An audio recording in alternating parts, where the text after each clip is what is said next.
happy day before Thanksgiving. Just wanted to wish good vibes to all my family and friends. I've been coming across a lot of groups on Facebook where they are grieving lost loved ones at this time. Extra. Start playing the piano, Bo. My son is playing piano in the background.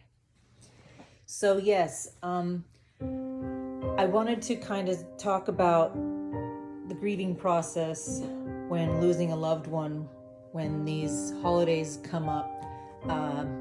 It reminded me of when I lived in Hawaii and I had that fear or that stuckness of living on an island, and after a while I was like, oh, I live on an island and I'm just cramped, blah, blah, blah, blah, blah. But if you think about it, I never visited the perimeter of the island. And in the same sense of when we're living where we're living, how far do you go out and experience and you still feel fine? So stop making me laugh.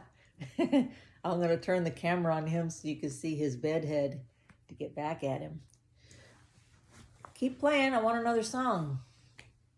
Do some Beatles for us. That's your Thanksgiving tribute. So that's the same sense as when you lose someone. And actually, it's a lot easier and better on us because my brother passed in 2020 and my son passed in 2006, and I can call on them anytime I want and they come in. And they're there to help whenever you want. Like when here, your loved one lives in a different state or different city and you don't see them, but you're okay because your ego's telling you, well, they're still here and I still have them. So in that sense, it's okay. So you have to control that because that ego is telling you, oh, well, you still have them. So, I'm not sad. But when they're home, I'm sad because they're gone. I'll never have them back. And that's not true. I have them whenever I want and they help you. So you have to work on communicating with them and having the faith. And don't ask other people's opinions. Don't tell them what you're doing, because this is such a sensitive time that you don't want someone's opinion. Someone may say, oh, that's hogwash, blah, blah, blah. And then that just breaks your whole momentum. And that's what you don't need, because people are stuck with what's here, what's in the living. This is all we have, and it's not true. So that's one bit of advice to hopefully bring you some happiness on Thanksgiving. So I hope you can keep them in your heart and they are there with you. Tell them to show you a sign, and it's hard when you first start, because with anything, you have to build up the trust.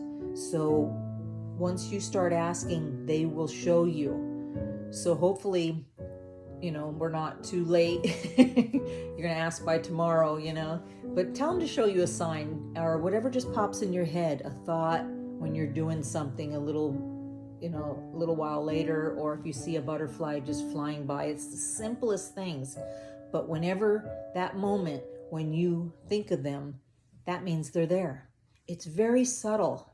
And when you accept it and say, oh, hi, I love you, I miss you, I hope you're happy, talk to them. And then the next time, it'll get bigger and bigger and bigger. So just keep at it. You have to keep at it. And the messages will keep coming through, and they help you so much. My family helps me so much. So I hope that brought you some peace. Happy Thanksgiving.